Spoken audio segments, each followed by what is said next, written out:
It's 8 o'clock. This is the UK Tonight. Coming up, senior figures at the BBC grilled by MPs over the impartiality row with Donald Trump.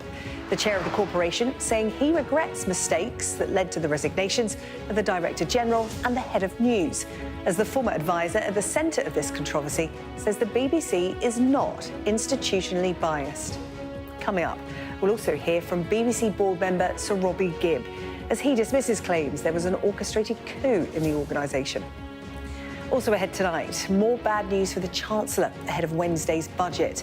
Business leaders warning Rachel Reeves not to inflict death by 1,000 taxes. As Sky News learns, the UK's growth forecast is downgraded for the rest of this Parliament.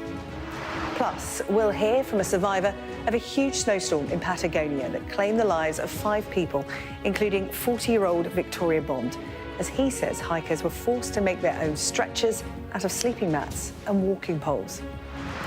And the former Prime Minister David Cameron joins calls for targeted screening for prostate cancer after revealing he has been successfully treated for the disease. Well, that's come and much more on the UK Tonight.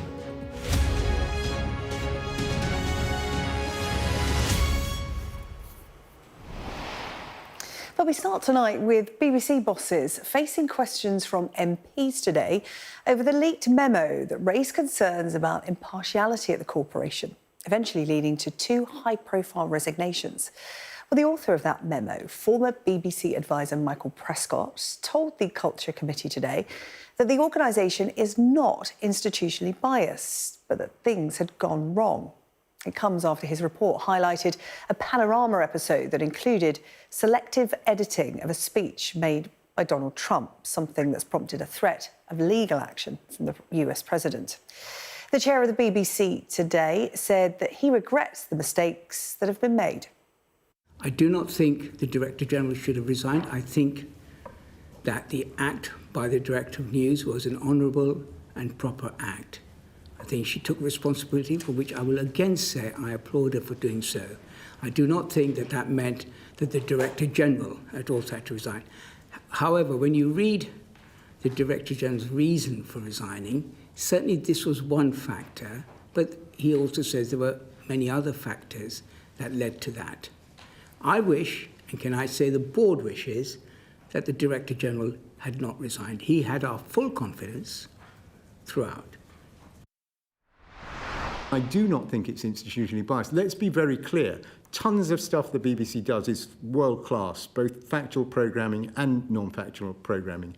I was a political correspondent at the Daily Mirror, Sunday Times, other places for 14 years. I think the standard of BBC Westminster is exemplary. And that's why I keep saying these were incipient problems. We were finding the odd problem here, the odd problem there. And the crucial thing was, when I say odd problem here and there, every single thing we spotted, as per my memo, seemed to me to have systemic causes. And the root of my disagreement and slight concern even today is that the BBC was not, and I hope they will change, but will they, treating these as having systemic causes. There's real work that needs to be done at the BBC.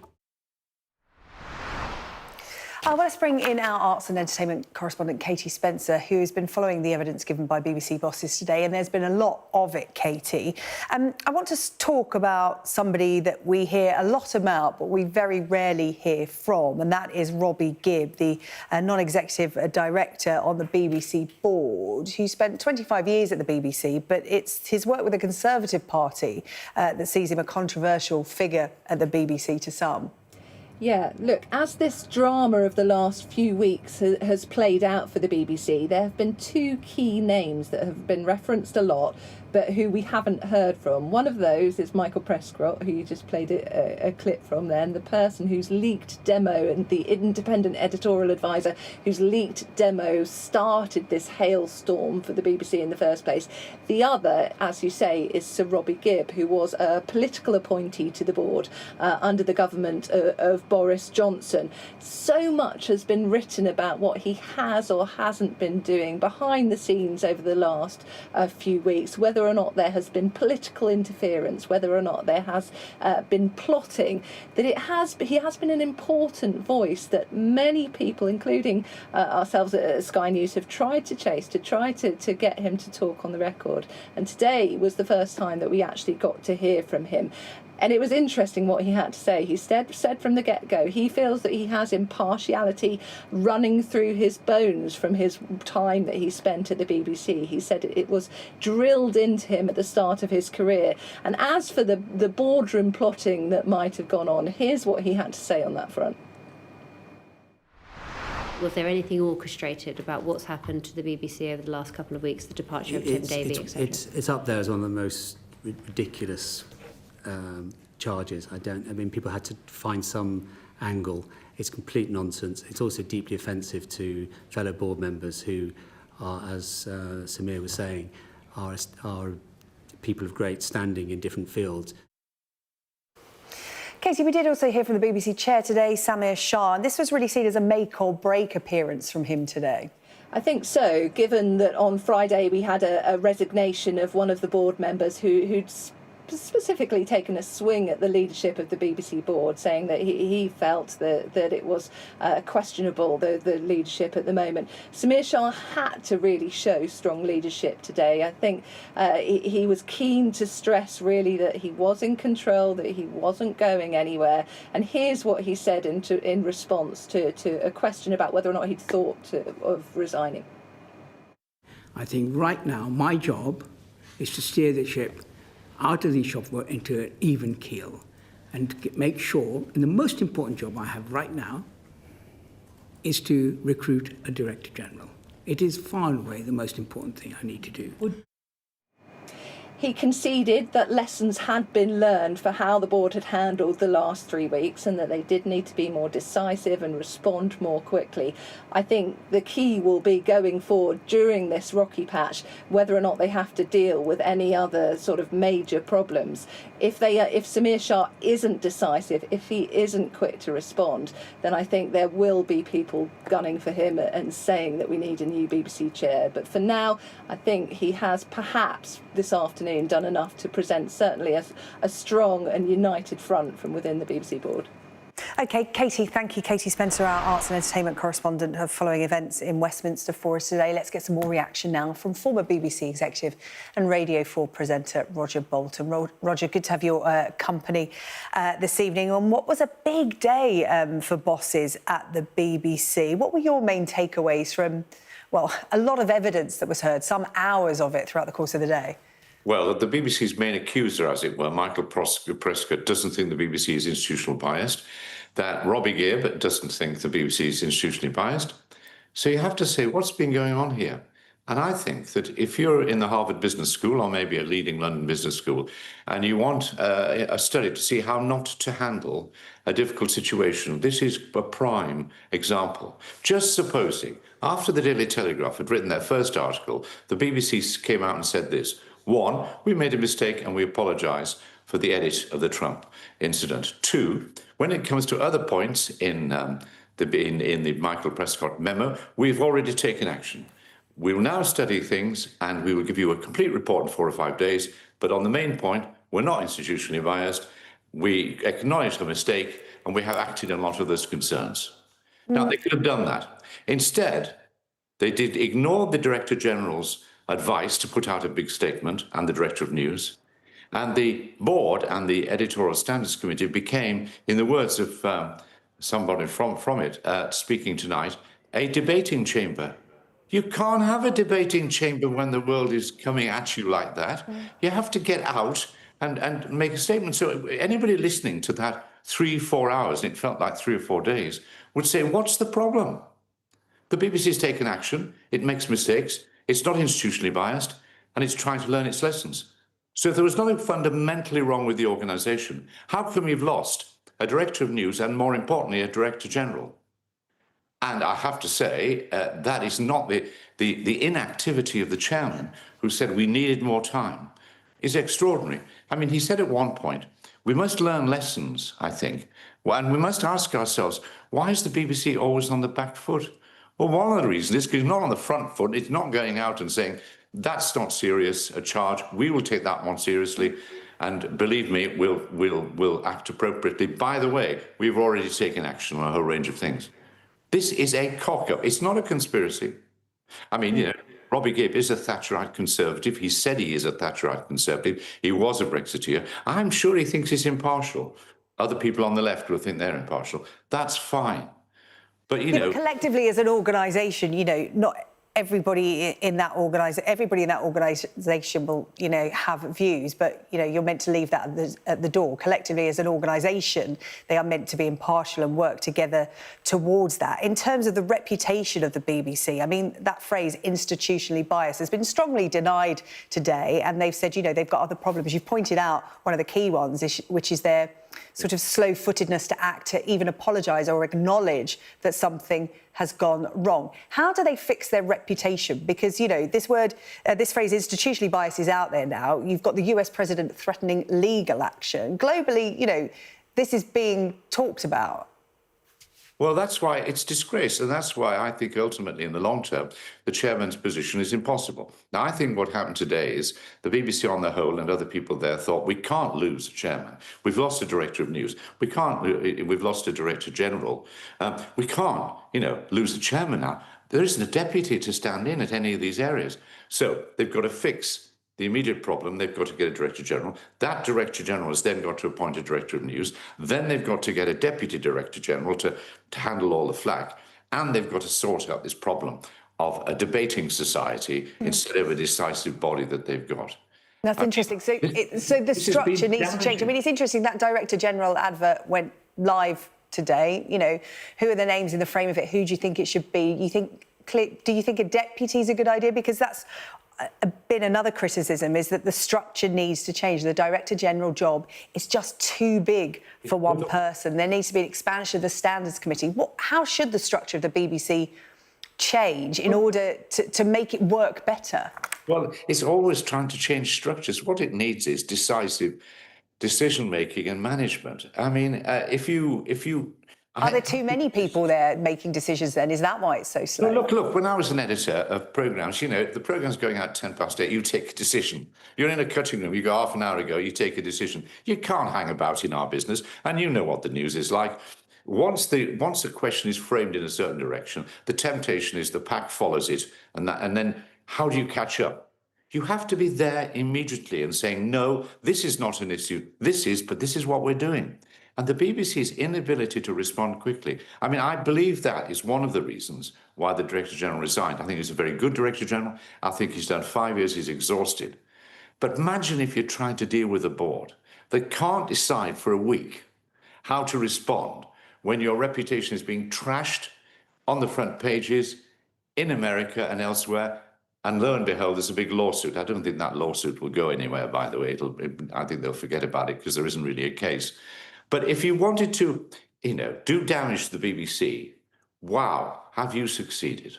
Who do you think should be the next Director General? Well, a masochist, I would have thought, who will be prepared to do it for less money. Oh, look, there are a lot of people in this country who care about public service content. But I think what happens before almost we get to Director General is, what we need a debate about is, do we need public service content, particularly impartial news? If we think we do, and I think we do, let's have this debate. Is the BBC as structured with Channel 4 the best way of delivering it? Probably, but it needs to be changed. And then finally, how we pay for it. And we'll get a Director General in. And well, there are a lot of, I'd like to see a woman, there are a lot of really good women there, but I think it's a two-person job, as they say, a strong Director General. You see, the problem is, Director General in the past, you know, 20 years ago, income guaranteed, the worries are essentially not existential, does not really have to compete with other broadcasters elsewhere. You look at the situation today when there are so many competitors, when young people in particular are watching YouTube and everything else, where there's intense pressure on the BBC, a million people more refusing to pay the licence fee, and intense pressure on the BBC to earn money elsewhere. It's turning itself into a large international business. Well, I think we should pause and say, is that what we want? Or do we want to have something which is slightly different? I think it needs to sort out its priorities, and the government in the charter debate needs to say very clearly what they want and have a proper debate. Oh, by the way, the final thing we could do is stop political appointments to the board of the BBC directly. I mean, Robbie Gibb, one of his problems, apart from working for Theresa May and being a Brexiteer and being a Conservative, is that he was also appointed by... He did say he'd done 25 years at the BBC, I know he has just done, to but he put was across appointed. his argument. Yes, and you're very properly pointing that out. But he was appointed by Boris Johnson. So, look, Labour's done it in the past. Labour put a chairman in 20 years ago, Gavin Davies, who was the best mates with Gordon Brown, the then Chancellor and then Prime Minister. Can we not try and put a bit of a distance between the least number 10 and those appointments, so that we can have trust there in who's governing the BBC, redefine what it does, and for heaven's sake, get executives and a Director General and a chair who can take immediate action. They can't wait for a week to have a university seminar before they take action. All right, Roger, we have to leave it there. You know how the news works. It moves on, and our time is up on this particular subject, but I'm sure we will talk about it again. That's Roger Bolton there, former BBC executive and Radio 4 presenter, talking about the BBC and the bosses giving evidence in front of MPs today. Thanks for your time. Thank you. Now, some bad news for the Chancellor today, with just 2 days to go until the budget. Sky News revealing the UK's fiscal watchdog, the Independent Office for Budget Responsibility, is set to downgrade its growth forecast for every year left of this Parliament. This follows weeks of speculation about possible tax hikes in Wednesday's announcement, and it comes as the head of the Confederation of British Industry has warned the government to change course to avoid placing more costs on businesses. Our Deputy Political Editor Sam Coates has this report. Businesses can now be certain that we're never going to have to do a budget like that again. That, the promise after the budget a year ago, still on business leaders' lips today. I'm really clear, I'm not coming back with more borrowing or more taxes. But 12 months on, the Chancellor can't keep her word. Labour's pre-election pastry offensive feels like a long time ago. What do you expect to feel on Wednesday with the budget? Trepidation. Uncertain. Concerned. Uncertain. Stability would be great. If we reject the doommongers and the naysayers... 48 hours out from the budget, the business secretary sent out to insist they still share an agenda. The number one mission of this government is and remains economic growth. But also to beg for understanding. We are acting. People know that I can't just wave a magic wand and it happened today, but don't give the impression that we're not acting on energy prices, because for businesses that need that help the most, they're getting it. You say that growth is this government's number one priority. On Wednesday, we're going to see £17 billion more spent on welfare. How is that helping growth? Well, again, let's see what does happen on Wednesday. I accept that we need more urgency, we need more boldness, because we inherited a growth emergency. We are still in that growth emergency that we inherited. Similar language from a predecessor, now the Tory leader. We need something very, very radical to start tackling this perennial growth issue. And that's where the Chancellor needs to focus on in her speech on Wednesday. She has no time for the Chancellor's complaints. We heard from Rachel Reeves at the weekend. She was complaining about people mansplaining her about how to be Chancellor. What did you think when you saw that? I'm not a man, and I think she's doing a terrible job. I don't think she can call that mansplaining. A lot of people out there in the country, men and women, thinks that she needs to cut tax, and if she raises it, then she should go. That's what she should be worried about. I've been talking to companies large and small at this conference, and they say that the Chancellor should be doing the opposite of what she's planning for Wednesday's budget.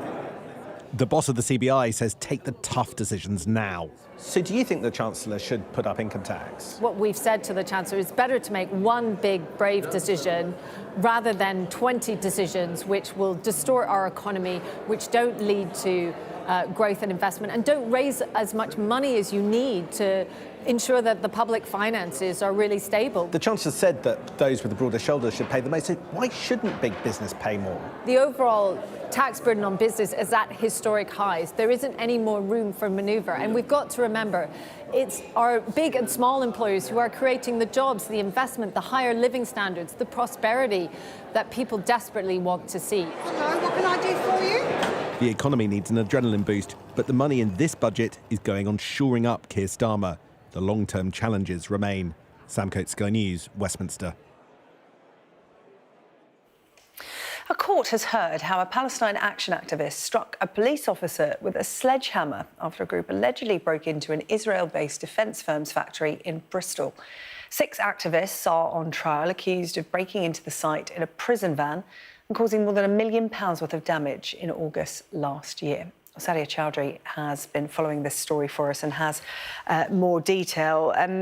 So what do we know, Sadia? We've got some footage from a body camera that gives us an idea of what was happening.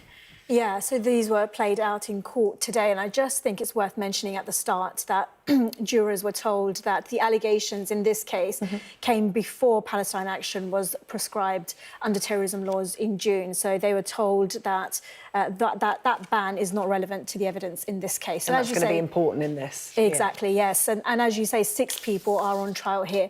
Prosecutors say this was a meticulously organised attack on Elbit Systems' UK site. This happened in August last year.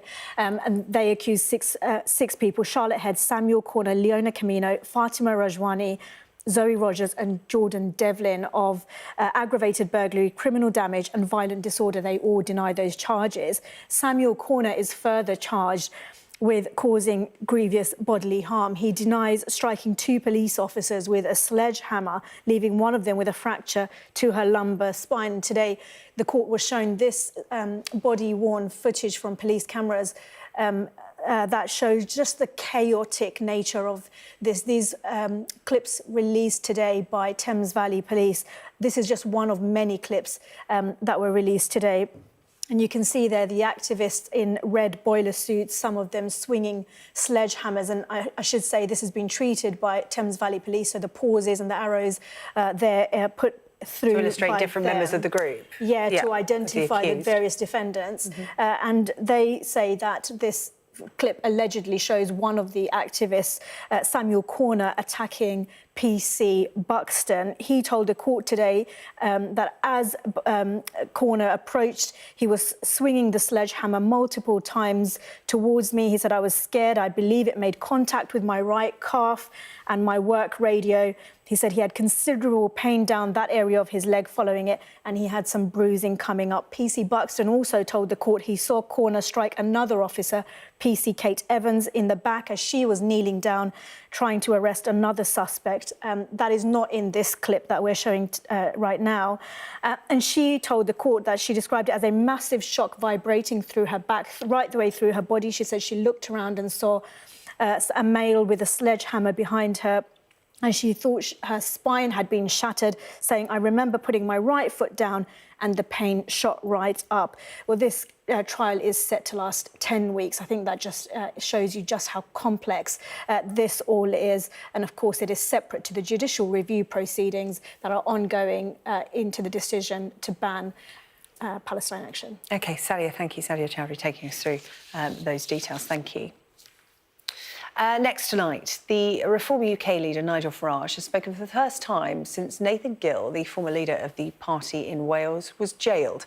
Last week, the 52-year-old was sentenced to 10.5 years after he admitted accepting tens of thousands of pounds in cash to make pro-Russian statements to the media and European Parliament. The judge said Gill had abused a position of significant authority and was motivated by financial and political gain. Here's what Mr Farage had to say a little earlier today. I'm not a police force. I haven't got the resources. Should there be, given that we learn that, well, I won't name him, but the Labour MP has taken 500... I'd really prefer if you concentrate on reform, actually. Will you instigate an investigation in your party to see if there is any other pro-Russian influence? We are not a police force. Should there be... You are the leader of the party, though. Yes, and if you listen, I'll tell you what I think. I think given, we've seen the Nathan Gill case, given since then we've learnt that a Labour MP took £500,000 for his office costs and campaigning costs from a now known Chinese agent, is there a problem through British politics? There is. Is it extensive? I doubt it, but I don't know. Should we ask somebody with actual authority to investigate it? Yes. So would you support calls then for a UK-wide investigation? I think that's right, and I think there are doubts on all sides right at the moment. So, yes, that would be a good thing to do. Still to come on the UK tonight, we speak to a survivor of the Patagonia blizzard that claimed the lives of 5 tourists, including a 40-year-old woman from Cornwall. Plus, former PM David Cameron reveals he has been successfully treated for prostate cancer and now joins calls for targeted screening.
we are under Israeli military restrictions in terms of some of the things that we can film, but it's important to be in there. What a slow drive for the president as he approaches his golf club. 4 more years! Free wherever you get your news. I'm Mark Stone and I'm Sky's correspondent based here in Washington, D.C.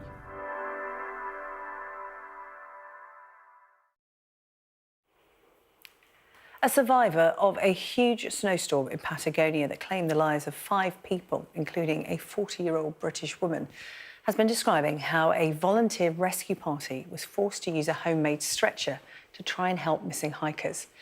The incident has been described by Chilean authorities as a deeply regrettable tragedy. 40-year-old Victoria Bond from Cornwall was among 5 people killed during that storm, which caused whiteout conditions and wind speeds equivalent to a Category 3 hurricane. I spoke to one of her friends, Christian, who was hiking with Victoria. We're relieved to be alive, of course, but devastated because we've lost one of our best friends and one of the most amazing people I've met. And we're all carrying around with us a huge amount of grief, shock and guilt. We keep replaying everything that happened that day and asking what could we have done differently. And it's overwhelming and it still doesn't feel real. Talk to me about what happened that day, because there were concerns over the conditions. As I said, you're a well-organised group, and that national park in Chile, well used to these excursions. They have the facilities there, they have the expertise there to support groups like yourself on these hikes. Yes, we'd already completed 3 days of hiking at that point. We had seen weather reports of winds, high winds predicted up to gusts of 100 kilometres per hour, which were like, this does not look good. We checked with all the members of staff at each individual refuge at campsite about the weather, and consistently we were told that the pass was open that day and it was safe to proceed. And this was normal conditions for Patagonia. We know that Patagonian winds are very high, and you can sometimes experience 4 seasons in a day. It does change very quickly. It wasn't until we were several kilometres into the trek on the steeper section when the weather really closed in at terrifying speed. I'm talking winds far stronger than predicted. I think it was reported up to 193 kilometres an hour, which is a Category 3 hurricane. And to add to that, which wasn't predicted, loads of snow, ice and a total whiteout. It's really difficult to describe what those conditions feel like. A lot of people said, oh yeah, we were caught in a blizzard, and you kind of think of a snowy day in a park. It was unimaginable.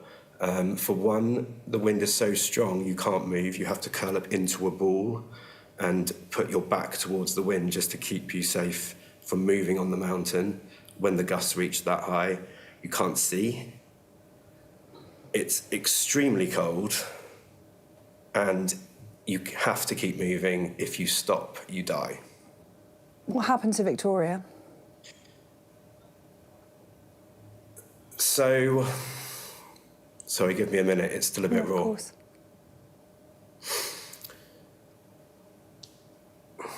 By the time those conditions really kicked in, we were all together, and we were closer to the refuge called Paso, which is just after the pass.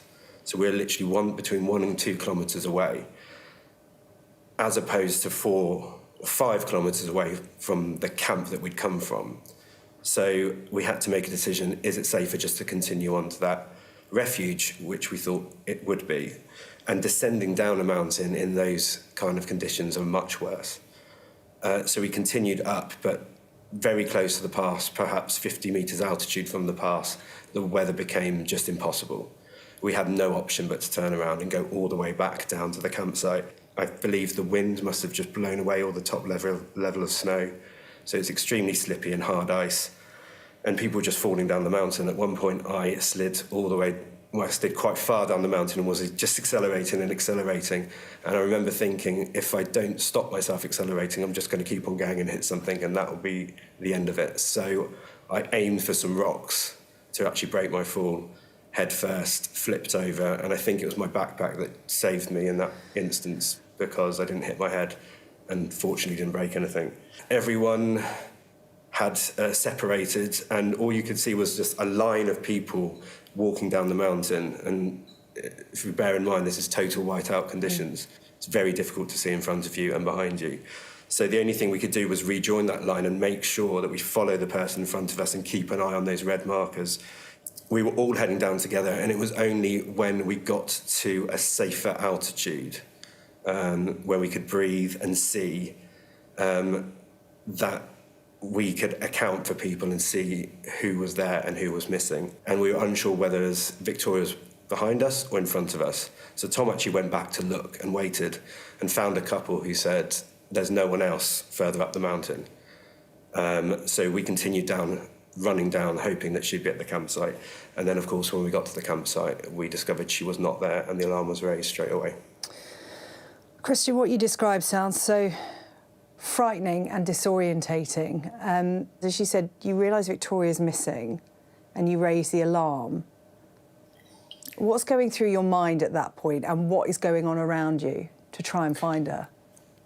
What's going through my mind is that we have to find her immediately. What's going on around me is that there didn't seem to be any urgency from the official people within the park.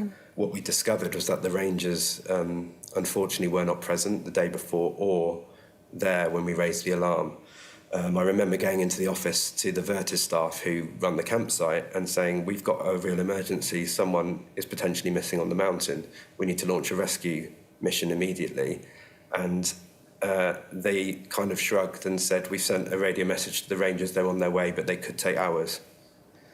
But what was amazing was the support of all the trekkers that day, and there's some of the people who had just joined that campsite that day who had trekked up from the previous campsite, who understood what was going on and the severity of the situation, and it led to a self-organised rescue mission comprised entirely of volunteer hikers and tourists. Was Victoria found through the official search and rescue efforts or by that volunteer group? Because what you've described to me there, I mean, the park themselves, Chile's National Forestry Corporation, has said that, you know, the deaths, Victoria wasn't the only person to die that day. The deaths are deeply regrettable, and it's ordered an internal investigation to determine any potential liabilities. You know, there are questions to be asked of everyone involved that day. But from what you're saying to me is that there were no official rangers there that day designed to help you when those kind of conditions close in, and that there wasn't a search and rescue up and running quickly enough. When did that kick in, and how was Victoria found? So there are definitely things that we hope the police investigation will look into, not to blame anyone, but just to strengthen the system for future hikers. When we arrived at Los Perros Camp, the park rangers from CONAF were not present. We were later told the previous shift had left early to return to Puerto Natales for mandatory government voting. So there was no one on site to monitor the conditions, to close the pass if it became unsafe, or to communicate directly with the hikers or the camp staff. There was a real breakdown of communication. If it wasn't for our group, we wouldn't have known that anyone was missing. Because, as you say, Victoria wasn't the only person who died on the mountain that day. There were 5 people in total. The volunteer rescue party that went up, who included 2 of our group, Tom and Matt, found 3 bodies. They recovered one of them, and she was still alive at the time, and brought her down on a homemade stretcher that the rest of us in the camp made from sleeping mats, polystyrene, and walking poles. There were fortunately medics in these volunteer groups, but unfortunately she went into hypothermic cardiac arrest. She was shot twice, and they worked on her for an hour, but she didn't make it through. The other 2 people that they found, one was already deceased on the mountain, and the other one was non-responsive, and it was unsafe to bring her down. The following day, when the rangers arrived, they recovered the remaining bodies and found the 2 further bodies, one of which was Victoria.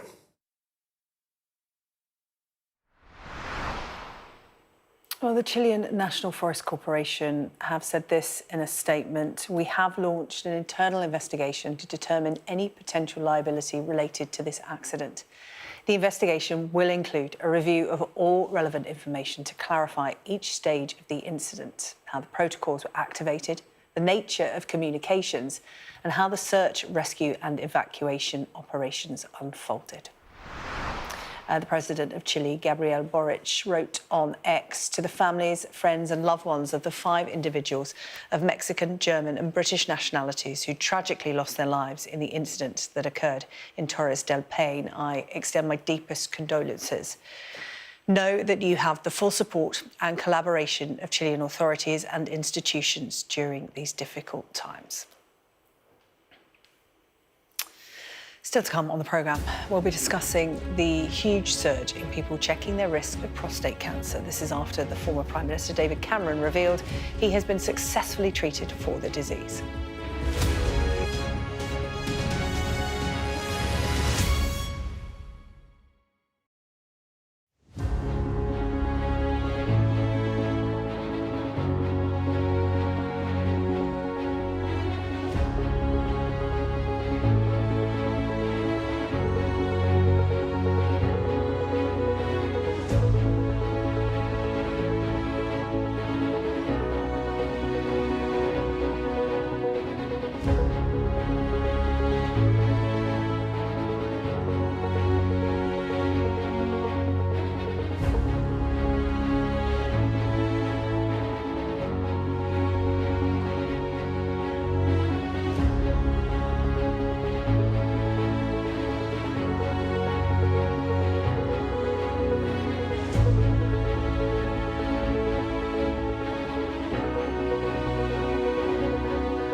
David Cameron has joined calls for targeted screening for prostate cancer. This is after revealing that he has been successfully treated for the disease. The former Prime Minister says he was persuaded to get checked by his wife after listening to a radio interview. And it seems Lord Cameron's decision to speak out has had a similar impact on others, with the charity Prostate Cancer UK reporting a more than 600% surge in people checking their risk online. Well, we can talk about this more now with Kevin Kibble, who was diagnosed with prostate cancer himself a couple of years ago. Kevin, really good of you to come in tonight. Thank you so much. Thank you for having me. Just that statistic there from the prostate cancer charity saying a 600% increase in people simply going online to look whether they're high risk or not, and whether they should get themselves testing. This is why it's good to talk about it, right? Absolutely. It's online there. It's a very simple test to find out your risk levels as well. So, yeah, it takes 30 seconds, you know, and that's a good place to start to find out. Because you were essentially in the dark, weren't you, when you got your diagnosis, in terms of you didn't realise that you were high risk. Talk me through what being a high risk, in the high risk category for prostate cancer means. Well, it can be a number of things. One is age, but in my particular case, it was familial cancer. So both my sister and my mother had died from breast cancer, and my mother's brother had died from prostate cancer. I didn't know the links between those cancers, that they can infiltrate throughout the rest of the family, and I should have been aware, but I wasn't. And that's something that if people were more aware of, then maybe, you know, if we could get that message out, then maybe a few more people would get tested. But we need to know what those high-risk strategies are, or what can be done to reach out to those people and say, do you know? Because I didn't know. I had no symptoms. I didn't know. Yeah. And, you know, our interview this evening, again, is another sort of reminder, indicator to people. If, you know, 5, 10, 50 people see this interview and think, do you know what, I'm just going to pop online and have a look as to whether I could be high risk. If you are high risk, what happens next? Because we talk about this screening. David Cameron has added his voice to growing calls for a targeted screening programme. Talk me through the steps of diagnosis and what that would mean for people. Well, first of all, it would mean a simple blood test. There's a lot of mystique around prostate diagnosis, some of which has got really ridiculous, but it's a simple blood test. It measures your PSA levels. And it's not a 100% accurate test all the time, but if your PSA levels are elevated, then something's not right. If you're in a high-risk category, you should be tested for this at least once a year. And men over 50 should be tested once a year anyway, because that's when things, I'm afraid, just start to go wrong as you get a bit older. But yeah, it's those are the kind of things that make it a high-risk category. But also, if you're a black man, then you are twice as likely to get it. 1 in 8 of us will get prostate cancer. Don't know how many men work in this organisation here, but 1 in 8 of them will get prostate cancer. And if they're black guys, it'll be 1 in 4. That's the kind of numbers that we're talking about. Yeah, and as we've seen with the Camerons, it's not just reaching the men with this message, it's reaching the women in their lives, the message as well, because, you know, we say all the time when we talk about men and diseases, men just don't like to talk about their health. They're more reluctant than women to discuss it amongst their peer group, let alone go to a GP. Were you sort of guilty of suffering that yourself in terms of, again, there should be no shame in admitting that you find it hard to talk about your health? You know, prostate, cervix, bowel cancer is all very intimate and people can be embarrassed. Yeah, it's a difficult thing to talk about, but it shouldn't be. And we should, you know, we talk better about mental health now. We need to talk more about our physiological health as well. For men, talking about your toiletry habits is not a natural thing to do. You know, it's not what you chat about in the loo, in the pub, but it is something that we should do. And I'd like to see, you know, a better conversation amongst men about this. Yeah, a better conversation about cancer in general. Because of, you know, the statistic cancer overall, 1 in 2 of us will get cancer. You know, you've got a 50% chance of being diagnosed at some point in your life. The truth of the matter as well is that millions of men have prostate cancer. We look at around 12,000 deaths from the disease, but millions of men have prostate cancer. Millions will die with it rather than of it. It will be slow growing, so they will never have to treat it. And that's been one of the key issues that people have raised when talking about a screening programme, in terms of, you know, are you better off knowing, and could this, you know, overload the NHS service? I mean, I'd like your take on that, because that is a valid argument that comes from medical professionals. Sure, but they're not the ones who are dying from it. You know, when I was diagnosed, it was too late. Mine had already spread. I had no symptoms. So had I been picked up by a screening programme, the NHS wouldn't now be picking up the bill for all my treatment. And, you know, I will live with it as long as I possibly can.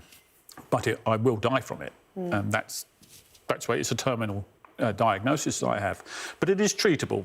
So although I'm pretty healthy at the moment, I think it's the side effects of the drugs that are worse than the disease itself. There are so many new developments in this area of prostate cancer in terms of treatment, new technology. I mean, I was reading a couple of months ago about a test that men can take to see whether their prostate cancer would react to chemotherapy, which, then helps them make a decision about their treatment. What's going on in this area? What is your treatment? There's masses of changes going on. My treatment is all hormone treatment. Yeah. So I have an injection once every 12 weeks, which in our community is affectionately known as the harpoon. OK.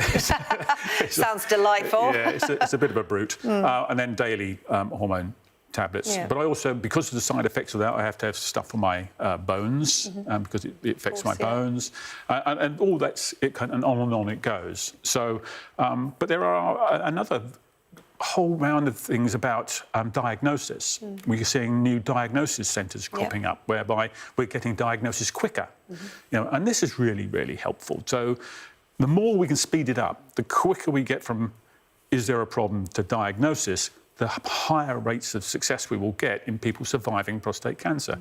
Already, it's a very high survival rate for more than 10 years. That's brilliant, but there's still 12,200 of us who will die this year. And that's that's 1,000 every month. So that's still too many. Yeah, it is indeed. And Kevin, I guess your message tonight would be, look, if you're a man over 50, you should be getting yourself checked. Absolutely. If the GP's not coming to you, you should be going to the GP. You should be proactive about it. Yeah, you're entitled to a test. Go and get one. It's a £5 blood test. And it can save your life. Oh, listen, Kevin, I really appreciate you coming in. You're doing great work for others by coming on the TV and talking about your diagnosis and what you should do. Like you said, if you'd have known, things would have been so different. But you are sitting here and you're really sort of sprightly, and as you said, you're having a good day today, right? And long may that continue. Yeah, thank you very much for having us. It's been really good to meet you. Thank you so much. Thank you. Kevin Kibble there. Still to come on the programme tonight, we'll bring you the sport. Good news regarding the fitness of Cole Palmer right here, ahead of Chelsea's Champions League clash against Barcelona tomorrow night. We'll bring you the details.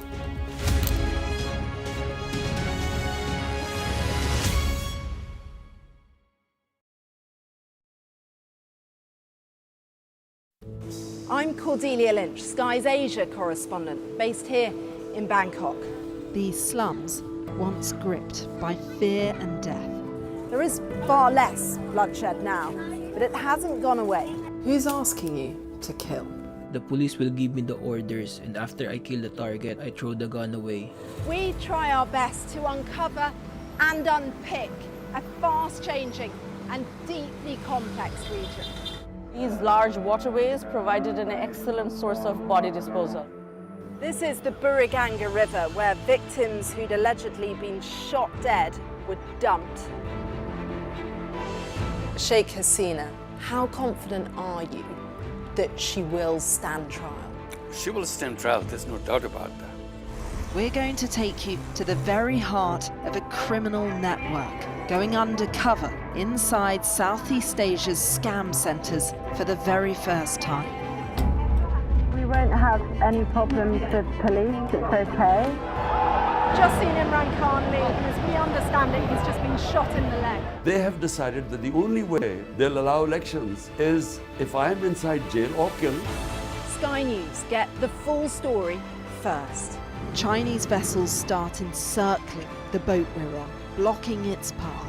The Chinese are now deploying water cannons, firing it directly towards our boat. We've discovered doctors across Delhi dishing out pills like this, claiming they will provide a lifelong cure for homosexuality. Rohingya people fleeing an escalating civil war. The situation here in Cox's is desperate. An already insecure place does feel a lot more precarious.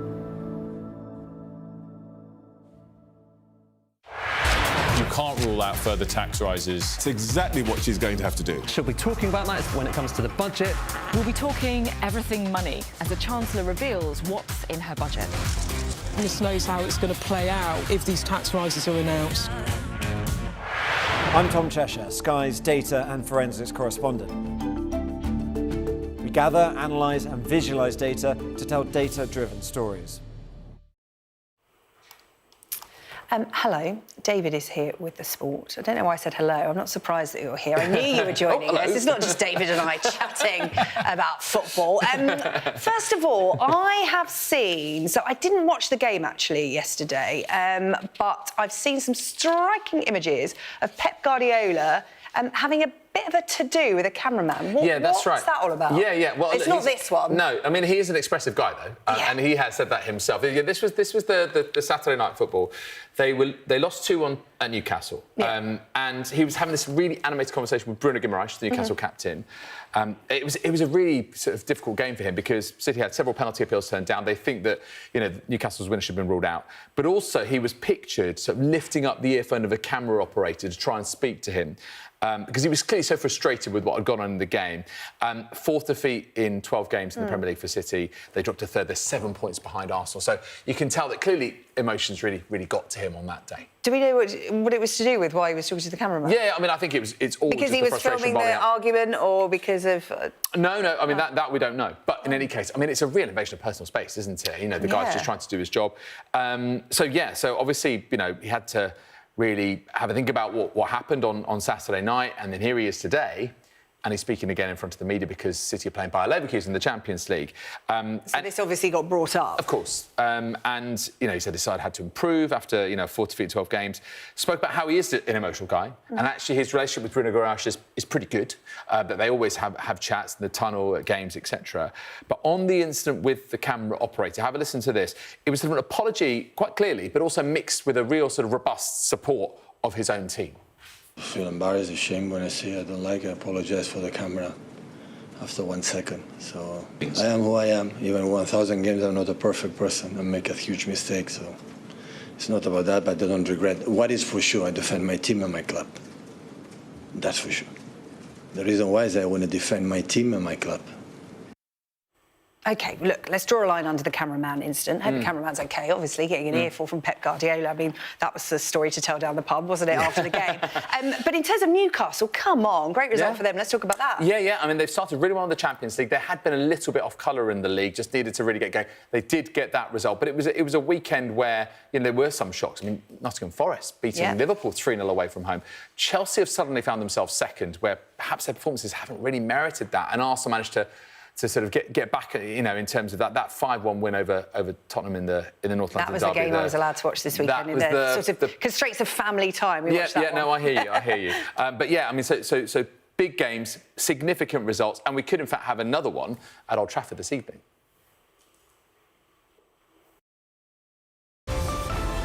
Staying connected is vital for business. Sky Business sponsors this report.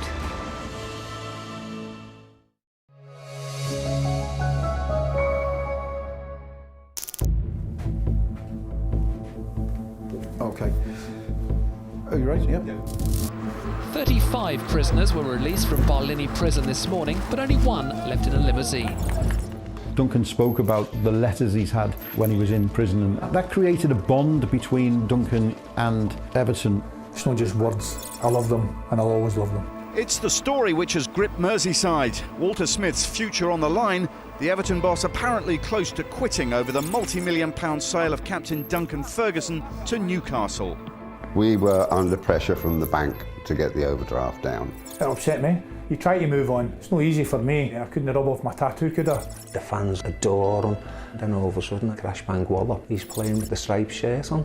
A fan had came into the training ground, burst into reception, sat herself on a seat and refused to move until Duncan Ferguson was re-signed. It was a bit of shock. Once your club doesn't want you, really it's inevitable you've got to move, haven't you?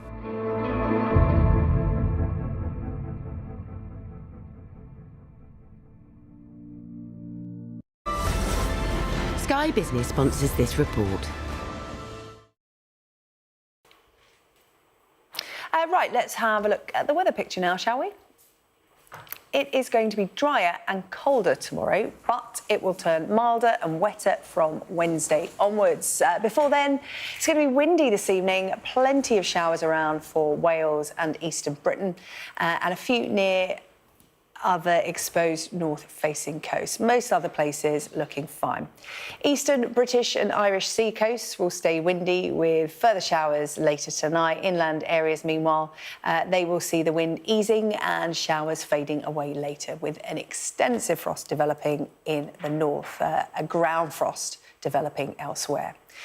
Looking ahead to tomorrow morning, it's looking mostly dry with long sunny spells, but you can expect a few mainly coastal showers with eastern and southwestern Britain most at risk. It's going to be chilly for most of us with a cold wind in the southeast. The afternoon bringing little overall change, but the west of Ireland will see cloud and a little patchy rain moving in. It's going to be milder from Wednesday. That's all from the UK tonight. We will return tomorrow night at 8 o'clock. Up next, it is The World with Dominic Waghorn hosting tonight. We'll see you tomorrow.